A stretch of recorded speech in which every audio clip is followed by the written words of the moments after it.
I am actually just revisiting the Call of Duty next just to check and validate what I what are my first impressions, and I always like to validate that sometimes just to check on it.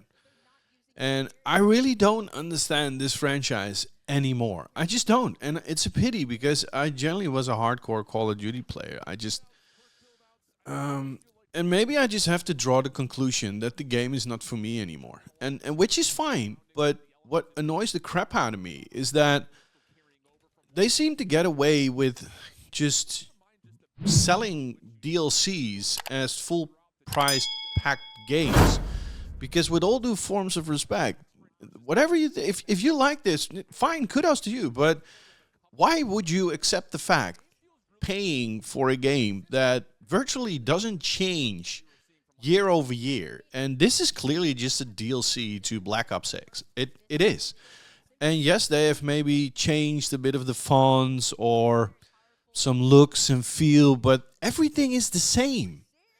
And how would you accept a company selling you a new product year over year and then getting the same thing year over year with just minor cosmetic details and changes? And I even saw Nuketown being confirmed again, so I do think that the maps look half decent, I guess. I of course I haven't played it, but I there is not one single wow factor I had in this entire presentation. And what I've been looking, these guys, they're saying nothing. They've got nothing in the chamber. And the weird thing is, they are terrified of Battlefield 6. That is clear. And yes, they've made some changes, I guess, left and right. If it comes to maybe, for example, the collabs and the weird skins and people saying that they're listening to the community, they're not. They're listening to Vince and Pella and Battlefield 6. Because if it wasn't for that game, they would have already announced the Nicki Minaj 2.0 skins and available at launch or bundles and blah, blah. But they've got nothing in the chamber. Absolutely nothing. Because they have to tell the exact same story every year. And what annoys me even further is that it seems that Call of Duty doesn't even want to make the choice who they really want to be, despite the fact that everybody sees what they are working into. They want to be a live service game, which they're not.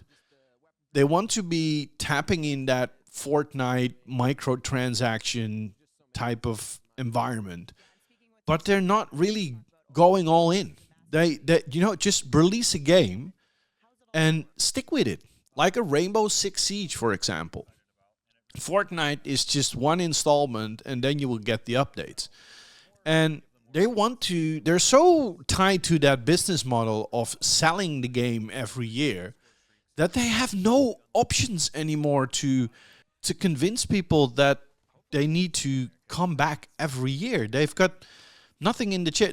I think this is half decent or maybe even decent. I think that Zombies is carrying the franchise at this point, I guess.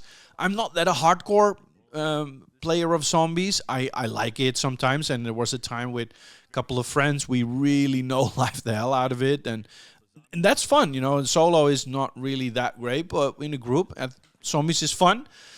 I've got a very controversial opinion, is that I generally liked Outbreak, the more open world type of. I think if you go all in on that or offer it as one of the modes, there are some things in this zombie mode that, with vehicles and blah, blah. So that really reminds me of Outbreak.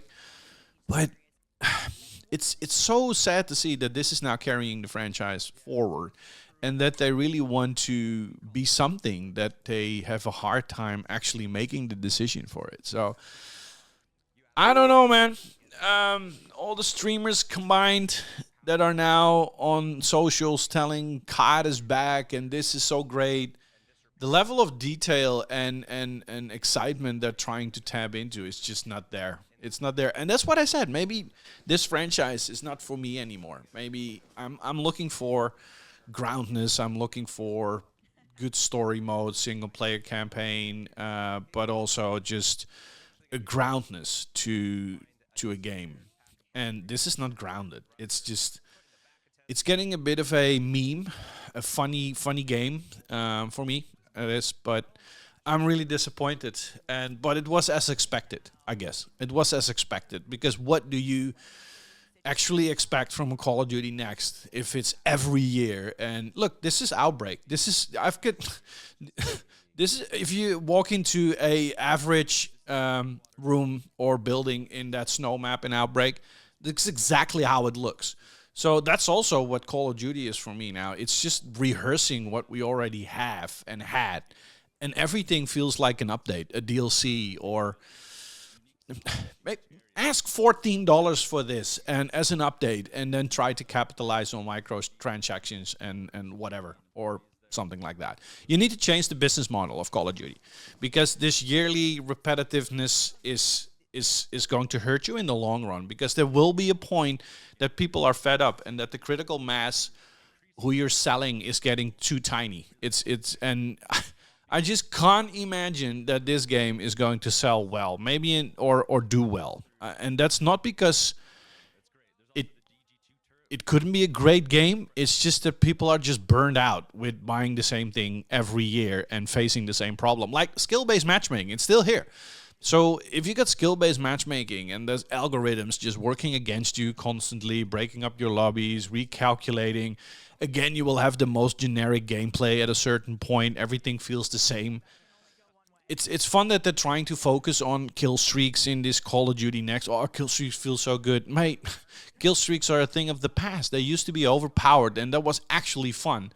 But they're so rare, and the more skill-based matchmaking is implemented in your game and the more algorithm is working for you, everything feels the same. Everybody leaves the lobby with a 1.0 or 1.1 KD, so nobody really gets those kill streaks. So it's not going to work. It's the same game. It's a DLC. It's an update. And people are going to pay full price. And if you're happy, kudos. If you're critical about what you're buying, then, Battlefield is going to be the better option at this point, what we know and what we've seen. And of course, we need to play the beta. And with, my Game Pass is coming to use over there, fine. Eventually, I will play the game when it comes out on Game Pass. But other than that, I'm not going to spend €1 freaking on this game. It's Battlefield this year for me, and that's... I'd rather have 2 games to choose from than just one, in terms of shooters. For me, this was just a hot take on what I've seen at this point. Looking forward to your comments and ideas on Call of Duty next, but no, I'm a bit underwhelmed there. Okay, boys, girls, everybody who's watching. See you on the battlefield. Drop a like, subscribe, hit those notification buttons. Bye.